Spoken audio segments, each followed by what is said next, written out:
The first rounds snapped past the convoy at noon, inside a field of mirrors that made distance unreliable.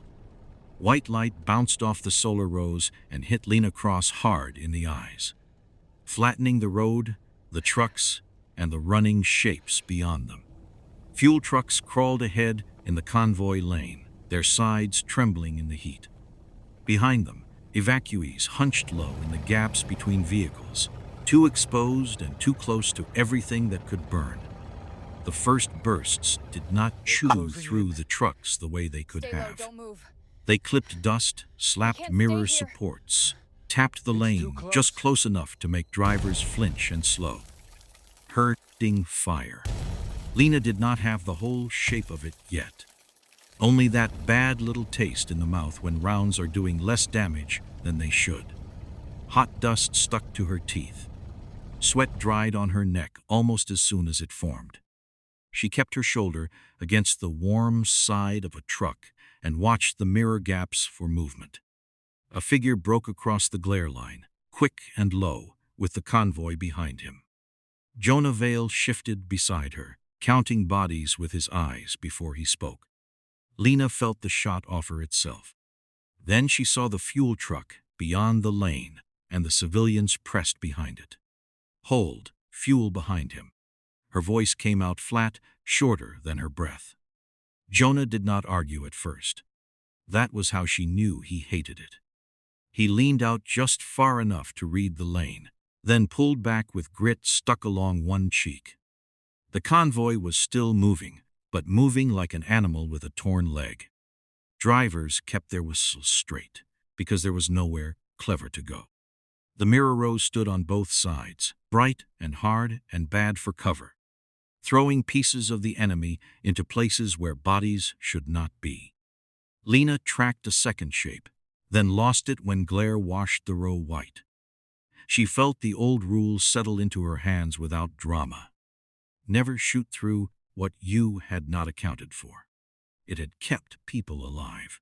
It had also slowed her down, more than once. Jonah looked toward the fuel trucks, then toward the people crouched behind them. "We move them or we lose the lane," he said. Lena made herself wait half a breath longer. The visible threat wanted all her attention. That was the problem. It was also the only honest thing in front of her. A child's hand showed in one truck window, palm open against dusty glass, and she hated that she saw it. The next burst chewed dust off the convoy lane and slapped fragments from a mirror support. People cried out behind the second truck. Lena sent 2 hand signals and the team tightened around the vehicles. Not pretty, not smooth, just enough to keep the lane from folding. A radio voice tried to report from the control side, then dissolved into static. The sun pressed on everything. No shade. No depth. The light made every lane look both empty and occupied. Lena watched the enemy line again, waiting for the next strike near the fuel trucks, because the convoy was still the obvious prize. It sat exposed in open ground, full of fuel and frightened bodies. The enemy could have kept hammering it. They should have kept hammering it. Instead, the fire stopped. Not faded. Stopped. The engines kept grinding. Wind brushed grit against metal. Someone inside a truck sobbed once and swallowed it. Lena held one hand up and every man near her froze. The sudden quiet felt wrong in her bones, worse than the shooting. Even the mirror rows seemed to pause, bright faces aimed at nothing. Jonah's head turned slowly toward the mirror rows. "They're giving us the lane." Lena looked past the fuel trucks, past the evacuees, past the obvious wound the enemy had opened for her to stare at. The silence was not mercy. It had weight and direction. A maintenance crew near the control hut broke from cover, 3 shapes in pale work shirts running low along the edge of the mirror rows. The first one went down before Lena heard the shot. The second slammed into the hut wall and vanished behind a hard flash of glass. Fire had shifted, not away from the battle, but away from the thing she had been protecting. Her mouth tasted like dust and hot metal.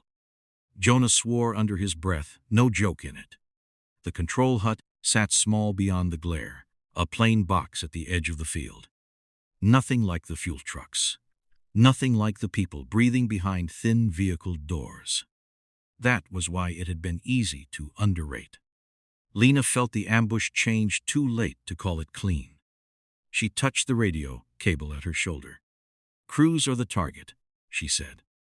Another worker stumbled into the open, hands raised against the white light, and the hut took fire from two sides now.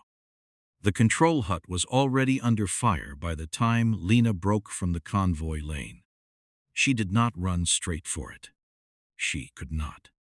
The fuel trucks still crawled behind her, with evacuees pressed low between them. And every bright gap in the mirror rows looked like a place where another shape might appear. That was the trap. The people she could see kept pulling at her eyes. A driver leaned out of a cab, face gray with dust, waiting for permission to move or stop or pray. Lena gave him a hard palm down and kept moving. The hut sat beyond the last trucks, squat and pale in the glare, with maintenance workers scattered around it like spilled tools. Their work shirts flashed white, then vanished, then flashed again as the mirrors cut the field into broken slices. A worker crawled toward a shallow lip of ground and left a dark scrape in the dust. Radio traffic came in clipped and useless. Jonah caught up on her right, breathing hard, anger packed into his stride. "You saw it late," he said. Lena did not answer. He was right, which made answering expensive. She pushed the team off the convoy by pieces, not all at once.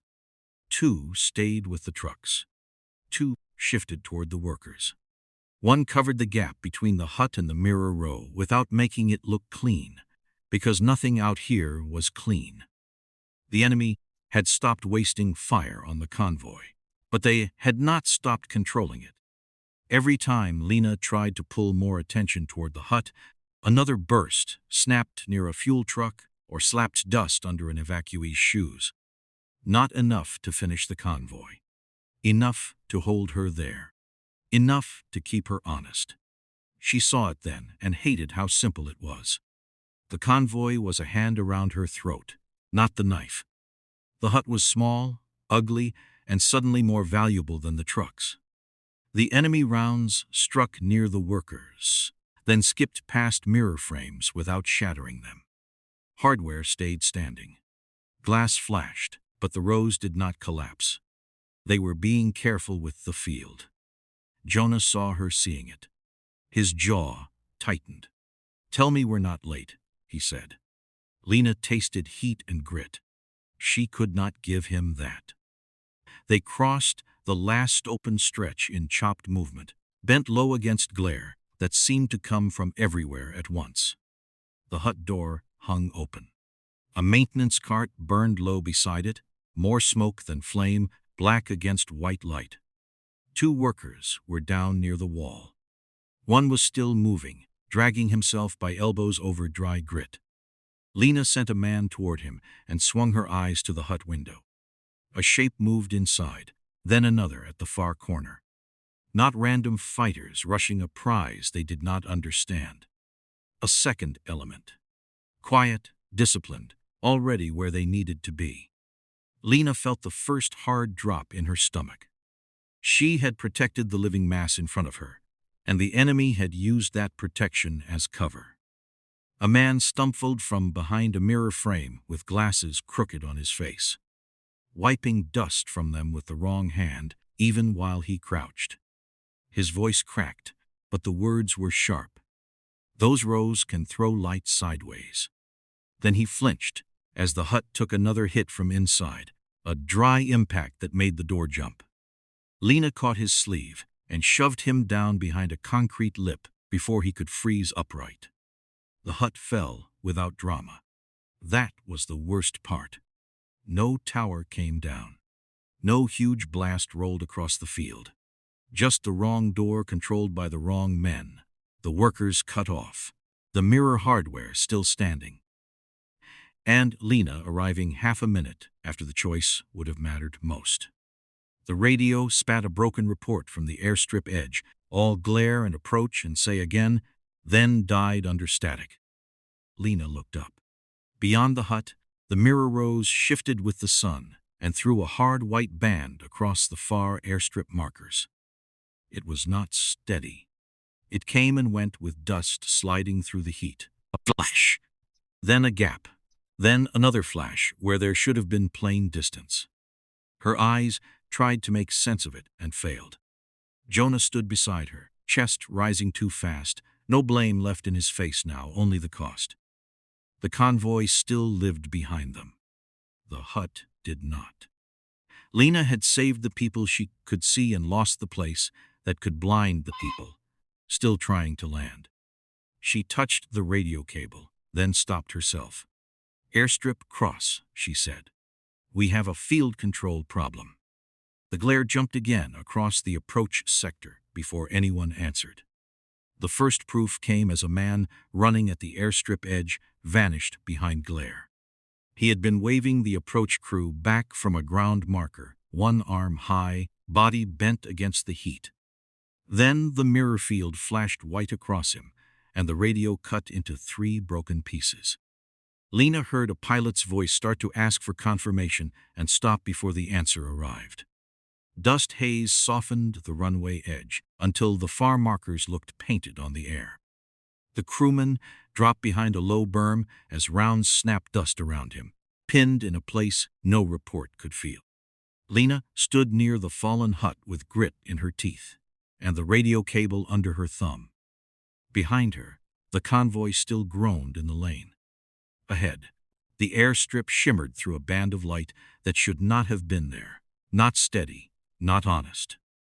Jonah looked from the trucks to the airstrip and back again. His anger had gone quiet. That was worse. Rafik crouched under the concrete lip, glasses crooked, breathing through his mouth like the air hurt. The field did not roar or announce itself. It lied by inches, by shine, by making a known place look half a step off. "Airstrip cross," Lena said. "Your ground marker crew is pinned. Approach confirmation is dirty from this side." She kept her voice flat because heat was already doing enough damage. Wind came back in pieces, clipped by distance and static. Convoy casualties. Fuel movement. South lane pressure. Real problems, all of them. That was what made the argument hard. Wynn was not wrong about the convoy. The trucks still held evacuees, and the enemy still threw just enough fire near them to keep fear fresh. But reports did not show what Lena was seeing. Reports did not show the white band crawling across the marker line, or the crewman pinned behind dust, with one boot visible, or the way the enemy had left the mirror hardware standing while taking the hut. Lena shifted lower as heat tightened the skin around her eyes. "They do not need to destroy the strip," she said. "They need you unsure. They bought that with the hut." Jonah gave her a short look, the kind that said he hated hearing sense arrive late. He did not interrupt. Her throat felt scraped raw before she keyed the radio again, and she hated that the right call now sounded like an excuse. Wynn's silence stretched just long enough for Lena to hear the convoy engines grinding behind her. Then another radio burst cut in from the airstrip edge, strained and fast. The first approach had been waved off. No one said panic. No one had to. The words came through tight, scrubbed down, but the meaning landed hard in the dust. A plane that should have been coming in was not coming in, because the ground could not give it clean truth. Lena watched the pinned crewman crawl backward by inches. Each movement kicked dust into the glare and made the marker line blur again. Wind came back colder than before. "I can give you one element. If I give 2, the south lane dies." There was no apology in it. No praise. No ceremony. Just math with people inside it. Lena closed her eyes for half a second, not to rest, just to cut the glare. One element meant fewer bodies for the field. One element meant some other lane would wait longer, bleed longer, curse her name without knowing it. Send them to the hut edge, Lena said. Not the convoy, the hut.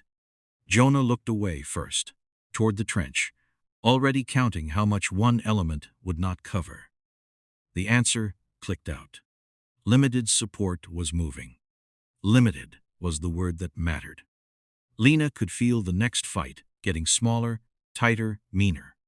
She had lost the hut, earned a fraction of help, and paid for it with people she could not see. The convoy remained alive behind her, but the airstrip had begun to lose certainty in front of her. And certainty was the thing aircraft, commanders, and frightened civilians all pretended was easy to keep. Rafik shifted beside the concrete lip. His hands shook so hard the dust on his glasses jumped. Lena turned to ask him what part of the field could still be reached, but he was not looking at the mirrors. He was looking past Jonah, toward the maintenance trench. Two enemy shapes moved there, low and fast, not firing at him, not yet. A third lifted a hand in a hard little signal.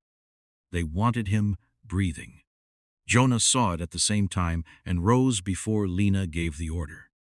Rafik went pale under the dust. The enemy had stopped trying to kill the man who understood the field. Now they were coming to take him. The choice arrived ugly and small: protect the man or keep guessing blind.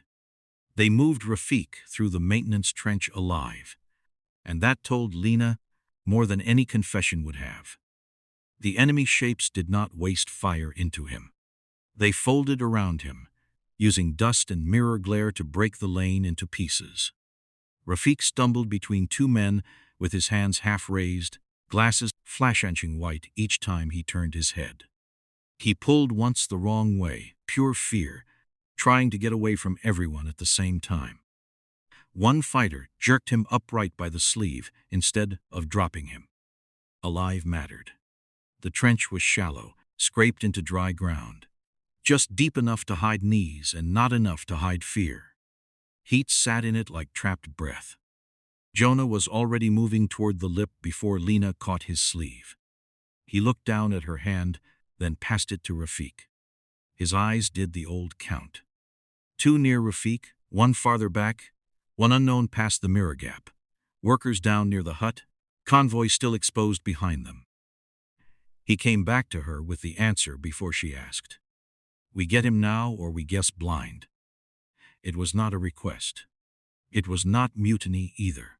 Just a hard truth thrown into bad air. Lena released his sleeve. The limited support Wynne had promised was not here yet. That left Lena with less than a plan and more than a prayer. The miserable middle where commanders usually lived. She needed Rafik, because the field had stopped being scenery and started deciding who could land. She needed Jonah, because Jonah could move people through ugly space without pretending it was clean. She also needed him alive, which the world had decided to make inconvenient.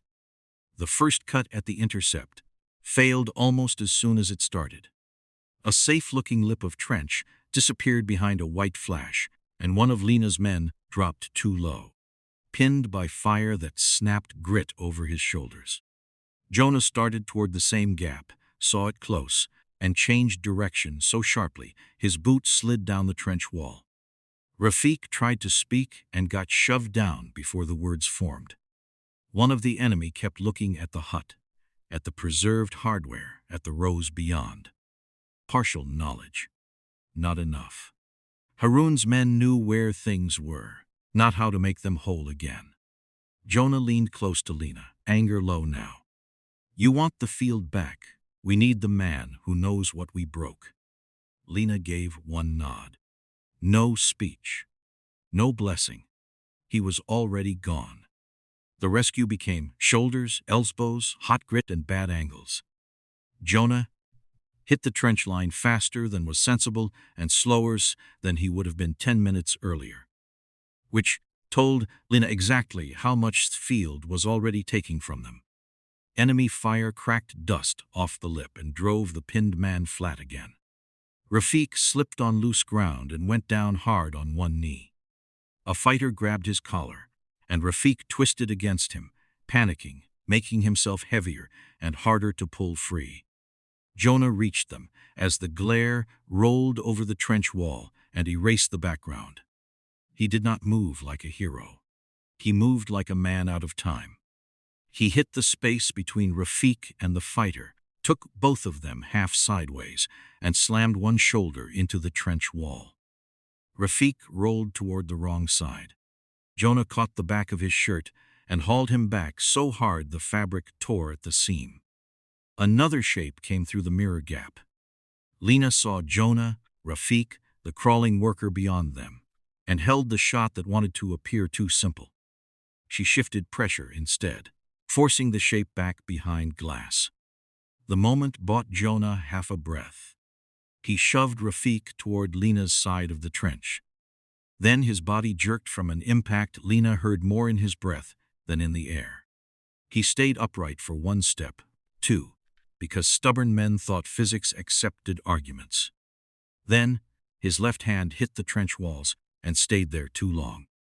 Rafik fell against the concrete lip beside Lena, shaking so badly he could not get both hands under him. Jonah came after him slower, one arm tight against his side, face gone pale under the dust. He tried to wave off help and failed when his shoulder struck the trench wall. That was the part Lena logged and hated. His wound was not a number or a report. It was the angle he could no longer cover, the step he could no longer take, the half-second he would no longer give her later when the field changed. Lena had to choose between pressing the men, pulling back through the glare, and getting Rafik and Jonah behind the lip. She chose the two bodies she needed alive, and the enemy kept a little ground because of it. Fair, apparently, meant everyone lost something. Lena pulled Rafik down before he could look back at the men who had tried to take him. "Can we get partial control from outside the hut?" she asked. Rafik swallowed twice. His eyes jumped to Jonah, then to the mirror rows, then to the platform cutting through the glare beyond them. "Maybe," he said. "From the platform. Not full, enough to stop the worst of it." Jonah breathed through his teeth and looked at the same platform. The team had its key back. It had also lost the strength to turn it cleanly. The mirror rows took the team apart in the first 20 steps.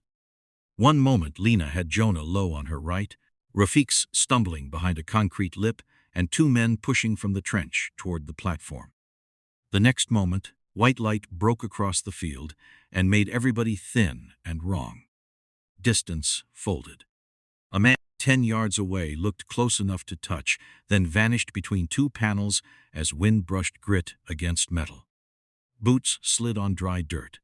Someone cursed once, then bit it off. Lena's eyes watered from the glare, and the salt dried on her face before it could move. The hut stayed behind them, lost and ugly in the shine. The convoy lane sat farther back, still growling with engines and heat. Ahead, the platform edge cut through the brightness in pieces. The field should have been open. That was the lie. Open ground did not mean clear ground. A shape moved left of the trench, then split into two shapes, then became a mirror seam and nothing at all.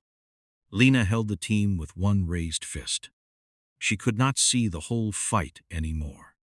The field had stolen that first. The first squad element was pinned down by a lane that had looked safe. They were halfway between the trench and a line of angled mirrors when glare rolled across them and turned their shadows sideways. Fire snapped from somewhere beyond the hut line, not steady enough to place cleanly, not wild enough to ignore. One man dropped behind a low service ridge.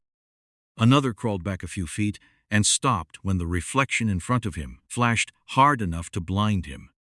Jonah tried to move to them and got 3 steps before his wounded side stole the 4th.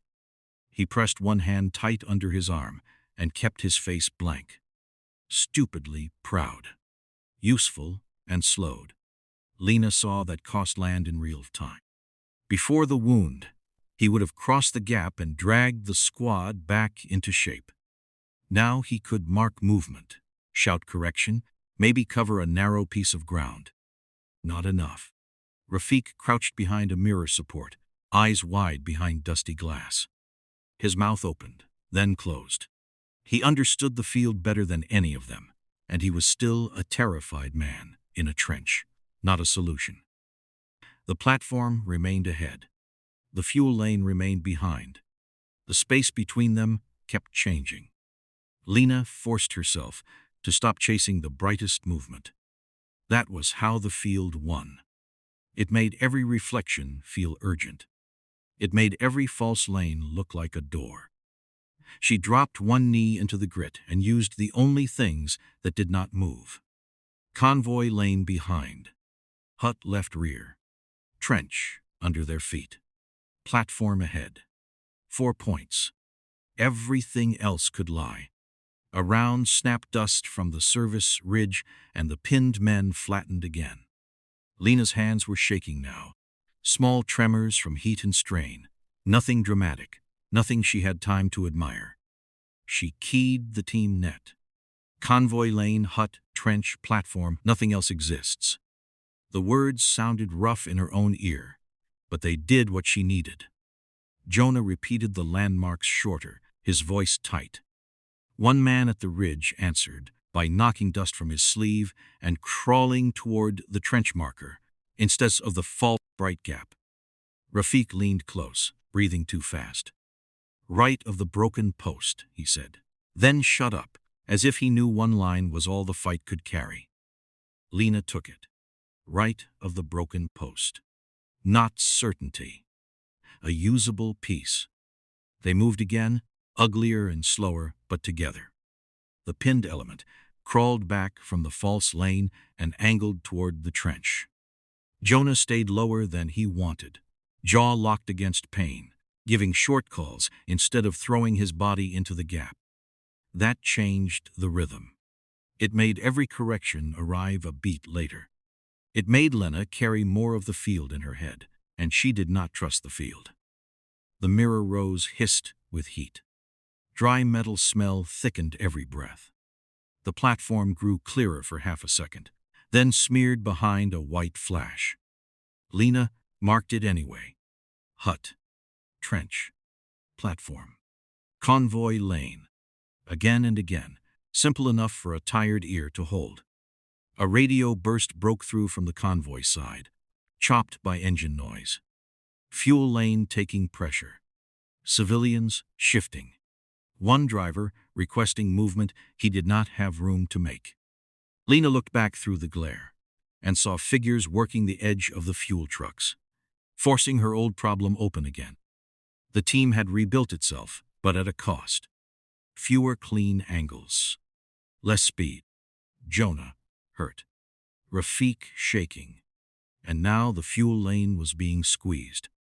The fuel lane looked clean for one breath, and that was almost enough to get people killed. Lena saw an enemy shape break from the mirror glare near the lead fuel truck, moving across a gap that should have offered a clear answer. The platform sat beyond him, cut into bright pieces by the rows. Behind him, heat made the truck bodies shimmer until their edges seemed soft. Then the light shifted and showed what the glare had hidden. Evacuees crouched low along the far side of the lane, close behind the target line, too low to see until the angle changed. A woman pulled a boy down by the back of his shirt. A driver froze with one hand on the door frame. Fuel fumes hung in the air, sharp and hot. The convoy engines strained as if the trucks were trying to climb out of the desert by sound alone. Jonah was too far right to cover the gap fast, and his wounded side had turned every step into a bargain. Rafik stayed behind the trench lip, staring past Lena toward the platform. The enemy shape kept moving. One shot looked easy. It was not. Lena felt the old rule arrive before thought caught up. Never shoot through what you have not accounted for. She had said it to younger soldiers until they hated hearing it. She had lived by it until it slowed her at the convoy and helped cost her the hut. Now the same rules stood in front of her again, wearing dust and glare and the smell of fuel. The target lane looked open from where Jonah knelt. It looked open to the man behind her, too, judging by the way his shoulder tightened. Lena saw what they could not. Civilians behind the fuel truck, a worker crawling near the wheel line, a second truck nosing forward, just enough to change the background. Heat flattened depth and made the whole lane lie. If she let the team take that shot, they might stop one fighter and turn the convoy into the thing she had been trying to protect from the start. Haroon's men were using that. She could not see Haroon, did not need to. The pressure had his shape in it. Force her to fire wrong, or make her refuse and give up ground. A voice on the team net asked for clearance, clipped and tight. Lena watched the enemy figure reach the edge of the fuel lane and slip through a slice of shadow thrown by the mirrors. Her finger tension moved into her wrist, then her forearm, then nowhere. She cut it off. No shot, not through them. The order landed hard. Nobody liked it. Jonah shifted to reposition and nearly went down when his bad side caught. He saved it with one hand in the dirt, breath breaking sharp through his teeth. Lena pushed two men left by hand signal, then changed it when glare swallowed the lane. Not a pretty move. A slower one. The team gave up the direct angle and dragged pressure around the fuel trucks instead, using the truck bodies as hard limits rather than pretending the lane was open. The civilians stayed down. The trucks kept whole. The enemy did not stop. That was the price. The figure who should have been cut off reached the mirror's shadow near the platform approach and vanished into broken light. Another shape moved after him before the team could close the gap. Ground went away by yards, not miles, but yards mattered here. A fighter crossed from one mirror seam to the next. Another followed lower, using the hard white flashes like doors opening and closing. The fuel lane held, barely, while the platform approach worsened. Lena tasted the failure in dust and fuel. She had made the right call, and the right call had helped the enemy move. Jonah got back to his knees, pale and furious, and pointed toward the platform, with the arm that still worked cleanly. He did not have to say it. Haroon's push had gained what it needed. The enemy was no longer just threatening the convoy or the hut. He was moving under glare and shadow toward the place Rafik said could still stop the worst of the field. The limited support from Wynne had not filled the missing strength. It only made the shortage official. Lena looked once at the civilians behind the fuel trucks, still alive. Then she looked ahead to the platform, now harder to reach, and felt the fight narrow until there was almost no room left. Haroon's advance showed itself as a moving shadow that should not have moved that way. It slid between the mirror rows near the platform approach, cut apart by white flare and rejoined by shade, never staying long enough for a clean read. Lena saw one shape, then three, then the hard black edge of a panel pretending to be a man. Heat came off the glass in dull waves. Behind her, the fuel lane still growled with engines and frightened people. Ahead, the platform sat closer than before, and worse because the enemy had reached the ground that mattered. Jonah pushed up on one knee and stopped when his wounded side locked. His face stayed flat, but his hand dug into the grit hard enough to tremble. Rafik crouched low beside a support strut, mouth open, no words coming. Haroon's men were not crossing fast. That helped. They were losing pieces of themselves to the glare, too. One fighter stepped into a hard white slice and pulled back, blind, one hand up for a half-second too long. Another reached for his mirror support, then let go when a sharper command cut through from beyond the rail. Hardware mattered more to them than clean footing. Not magic. Discipline with limits. Lena watched another shadow bend away from the convoy and toward the platform, and the pattern finally stood still in her head. Not a map, a pressure line, a hand closing around the people who could still turn the field. The trucks were not the prize anymore. Maybe they never had been. The workers, Rafik, the platform, that was where the pressure kept landing. Lena saw it in the way the enemy avoided smashing mirror supports even while using them for cover. She saw it in the way Rafik had been taken alive. She saw it in the fuel lane, where refusing one bad shot had bought Haroon ground. None of that made him all-knowing. He had gaps. His men hesitated when glare hit wrong. They waited for a lane to vanish, then moved into the space the white flare left behind. That was the trick. Make a bad angle look empty until it was already occupied. Jonah saw the same break and gave a short grunt that might have been approval or pain. He could not make the crossing himself. Not now. His wound had turned him into an anchor, and anchors were useful until you needed speed. Rafik finally found one sentence. Not the center ramp. Left edge holds shade.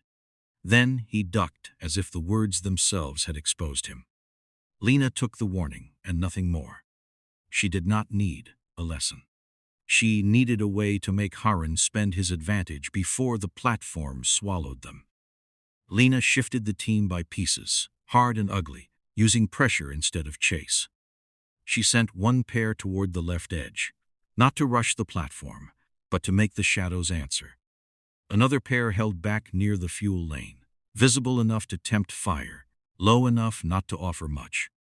She moved herself between them, where the glare hurt worst and the air seemed to pulse against her eyes. The enemy adjusted. Good. Movement meant limits. A shape rose near the platform rail, and a plain voice cut through the heat from somewhere beyond the glass. Leave the trucks. Hold the men who turn the field. Haroon. Not loud. Not theatrical. Just command. And it confirmed the read better than any report could have. Jonah laughed once under his breath, bitter and short, then turned it into a cough. Lena did not look back. She forced the next shift before the enemy settled. Her team dragged attention left, then back, never clean, never fast, but enough to peel two fighters off the platform approach. One stumbled where light broke across his feet. Another dropped behind a low metal edge and stayed there too long. Haroon's field was working. It was also scraping at his own timing. That was the only mercy hidden inside all that glass. The platform approach opened by inches. Not victory. A narrow chance with teeth in it. Lena moved the team into that chance before it closed. Hot glass flashed on both sides. Wind brushed grit against the metal frames and made every command sound scraped thin. Jonah stayed back farther than he wanted, one arm tight, calling short corrections when silhouettes crossed the wrong gap. The distance between his voice and his body hurt the team. It slowed them. It also kept him upright. Rafik moved when Lena pulled him, stumbling, terrified, still tracking the left edge of shade because that was all he could give. Enemy fire shifted again, trying to trap them between platform and fuel lane. Lena felt the fight narrow. Haroon's men had lost the easy glare lane, but not the platform. The last stretch was no longer something they could solve by pressure from a distance. A fighter slammed into the platform rail ahead and disappeared behind it. Another shadow followed. Metal kicked and rang above them as bodies hit the structure. Lena reached the first step with dust on her tongue and pain burning behind her eyes. The next fight would be hands, weight, breath, and metal. The platform was not a place they reached so much as a thing they hit. Lena came up the first step with glare behind her, and a fighter already on the rail above, his body black against the white field. The hot metal burned through her glove when she caught herself. Someone drove into her from the side, shoulder and weight and breath, and clean command disappeared. The world shrank to the platform edge, Rafik gasping below, Jonah's rough voice somewhere behind her, and the dry clang of bodies hitting metal. The damaged control area sat beyond the rail, half hidden by heat shimmer and dust, close enough to look like a solution. That was another lie. Reaching it did not restore anything. Reaching it only meant the fight had less room to be wrong. A hand grabbed Lena's vest and yanked her toward the rail. She slammed one forearm down, just enough to stay on the platform. Pain flashed through her shoulder. Her boots scraped for grip on grit baked into the metal. The enemy had nowhere wide to maneuver now, and neither did she. Hot glass threw light into every face until friend and threat became breath, weight, and impact. The platform shook under too many bodies and too little space. Nothing on it stayed clean for more than a breath. Rafik tried to climb after her and froze at the sound of a man hitting the platform beside him. Lena saw his whole body lock. Not cowardice. Biology. Heat, fear, dead workers, the field eating the air. She could not spare comfort. She hooked the back of his shirt and dragged him behind a bent metal housing. "Look," she said, and made it an order instead of a plea. Rafik looked. His eyes jumped across the damaged control space and found what mattered to him, not to her. He lifted one shaking hand, then pulled it down fast when a round slapped dust through the platform grating. He did not explain. Good. He gave her only what the fight could hold. That side, only that side.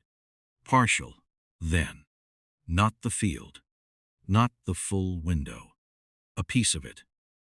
Lena absorbed that while another fighter came over the rail and knocked her backward into the housing. The impact punched the breath out of her. Her ribs caught fire on one side. For 2 seconds, she saw nothing but white glare and black flecks.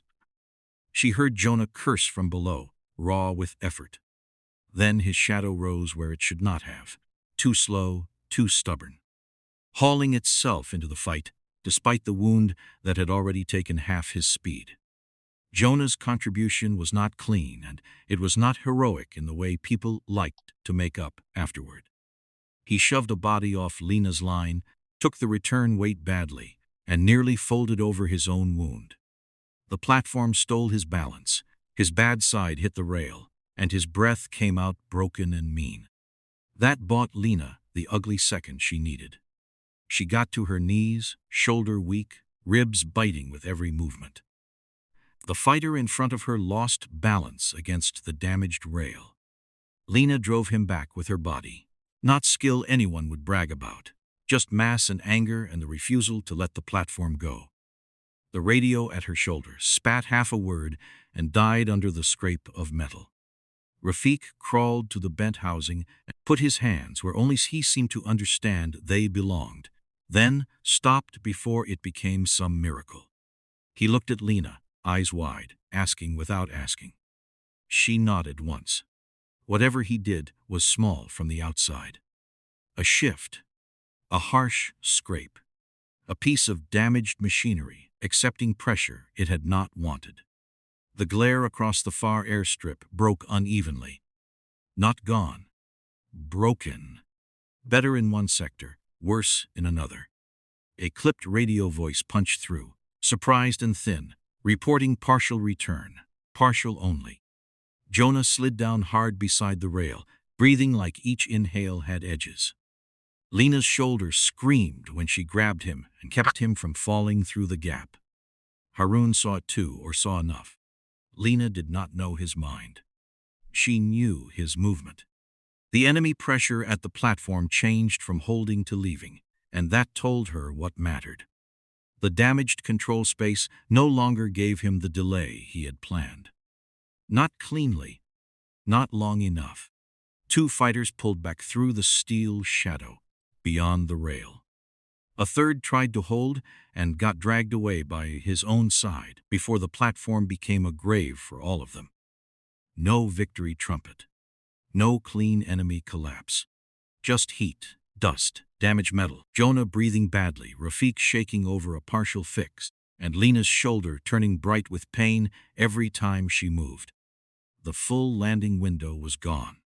She knew it before Wynn's voice came in, clipped and hard over static. Reduced window possible.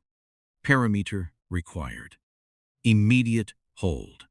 The words stacked up like weight. Lena looked past the platform toward the airstrip edge, where dust already lifted under distant movement. Haroon was withdrawing into glare, not beaten, not captured, only forced off the piece of control he could not keep. Lena wanted one clean breath and did not get it. The platform was theirs, barely. Now the landing perimeter had to be held. There was no pause left for understanding. The reduced landing began before Lena had finished climbing down from the platform.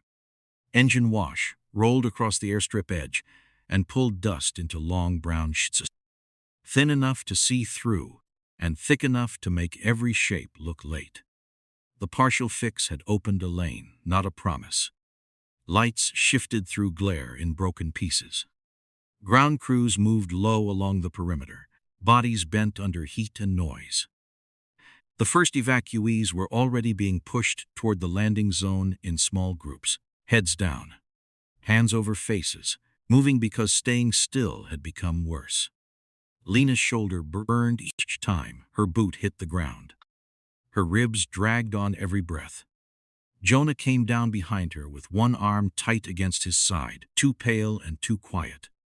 Rafik stayed on the platform a moment longer, staring at the damaged field like a man watching a machine decide whether it hated him. Then Lena saw the opening beyond the platform shadow. Haroon's withdrawal path cut through a gap in the mirror rows, a narrow slice of shade leading away from the airstrip. He was close enough to chase, close enough to hurt, close enough to make the whole day feel less unfinished. The perimeter line sagged on Lena's left as evacuees crossed open ground under the thin mercy of the reduced window. The aircraft noise grew and fell in waves, never steady, each change making shoulders tighten.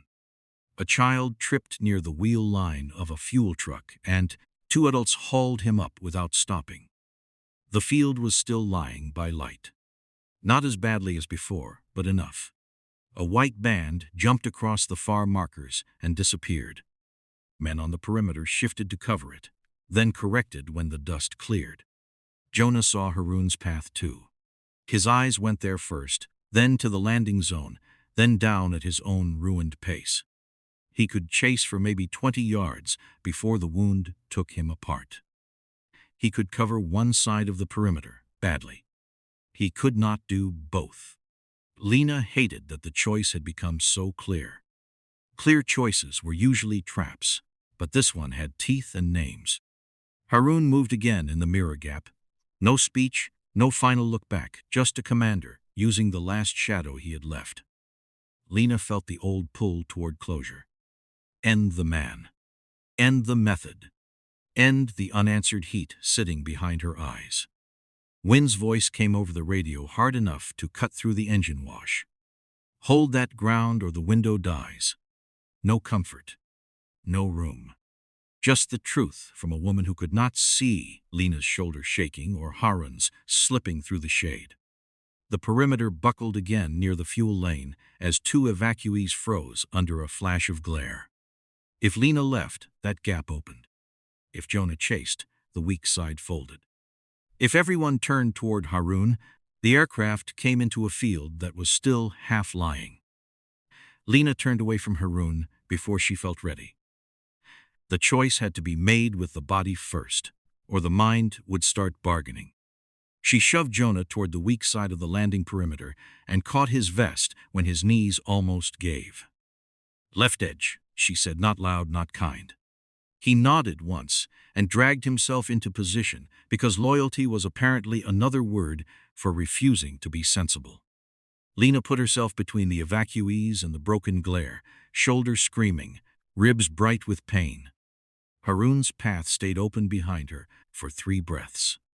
4. Long enough for regret to settle in and take off its boots. Then dust folded over him. The team pulled inward around the landing lane. The aircraft dropped into the reduced window, engine wash blasting grit into Lena's teeth and driving everyone lower. The landing held. Barely. People moved through the dust in ragged lines, not saved in any pretty way, just moved, counted, shoved, carried. One stretcher team stumbled and recovered because a fuel driver left his cab and put his shoulder into the work. A woman who had been frozen a minute earlier pulled another evacuee down when the glare jumped again. The fuel trace near the convoy hung sharp under the engine wash. Dry metal clicked and rang as loose parts on the damaged field shivered. Lena kept looking where Haroon had gone, because discipline did not make her blind. It only told her what not to do. His shadow did not return. No body, no capture. No clean ending for the man who had turned her care into terrain. He had escaped because she had let the living people in front of her matter more than the man running away. That was the truth, and it did not taste noble. It tasted like grit and fuel and blood at the back of her throat. Jonah stayed upright until the last group crossed, then sank to one knee with his face turned from everyone. Rafik climbed down from the platform, one hand on the rail, watching the mirror rows still shift in the heat. The field was damaged, not safe. The window had held, not healed. Haroon was gone, and the method he had used remained in the glass. The partial evacuation succeeded in the least satisfying way possible. The last group cleared the reduced landing zone under a wash of dust and engine noise that left everyone looking older. No one cheered. Nobody had the lungs for it. The aircraft lifted away low and heavy, carrying people who would remember heat and glare and maybe nothing else clearly. Behind it, the airstrip settled into a thinner noise, engines dropping, radios clipping out, men breathing too hard in the dry wind. Lena stood near the edge of the cooling mirror field, with her bad shoulder hanging wrong and her ribs making every breath a negotiation. Jonah was alive. That mattered more than it looked like it did. He sat with his back against a low metal support, one hand pressed to his side, face gray under the dust. Every time he tried to stand, his body voted no. He hated that. Good. Hate kept him awake.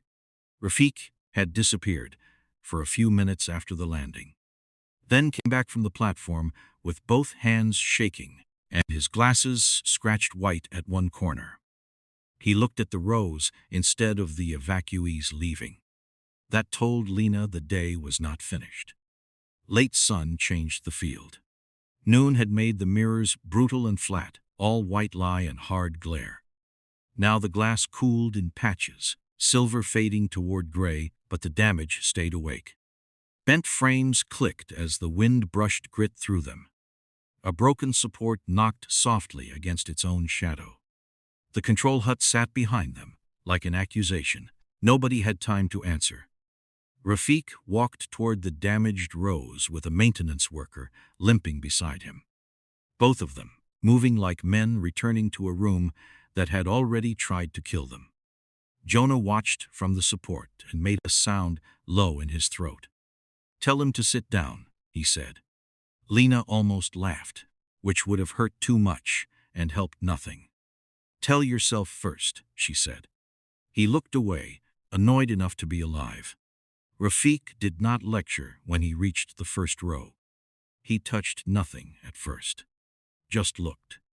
The field had civilian hands in it, worker hands, frightened hands, not just assault team pressure and command math.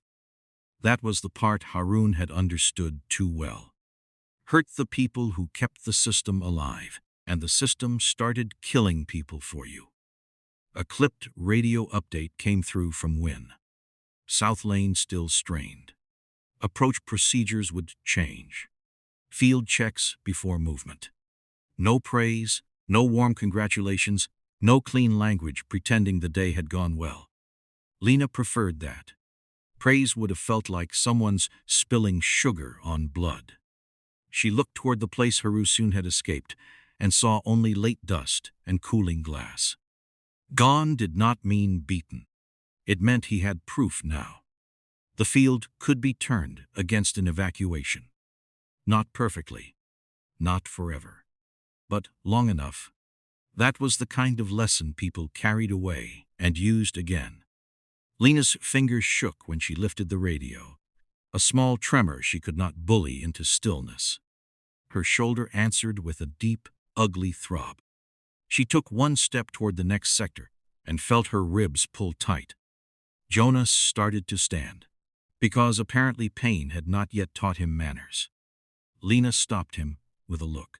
Rafik turned from the damaged row, waiting for command he did not want and understood anyway. The wind moved through the mirrors, softer now, almost harmless if you had learned nothing. Lena keyed the radio. Next sector. We do not let it turn without us. The order moved faster than she did. Men shifted from the landing perimeter to the field under guard, slow and tired, carrying less confidence than habit. Rafik went with them, not brave in the shiny way people like to sell afterward. He was scared. He went, anyway. That counted more. Jonah stayed where he was until two men hauled him up. And even then, he kept his eyes on the next sector, like he could insult it into behaving. The last aircraft sound faded behind them. In its place came wind, grit, damaged metal, and the low murmur of people counting what still worked. Lena walked until the cooling glass threw her reflection back in pieces. One panel gave her a split face, dust-streaked and pale. Another gave only shoulder, blood-dark sleeve, shaking hand. None of them looked like victory. That was fine. Victory was for speeches, and there were no speeches left out here. The mirrors began to turn again under guard, slow and uneven, catching the late sun in broken strips. Every strip showed a different angle of the same truth. The evacuation had lived. The field had not been tamed. Haroon was gone. His method remained. Lena kept walking beside the rows because responsibility, irritatingly, had legs.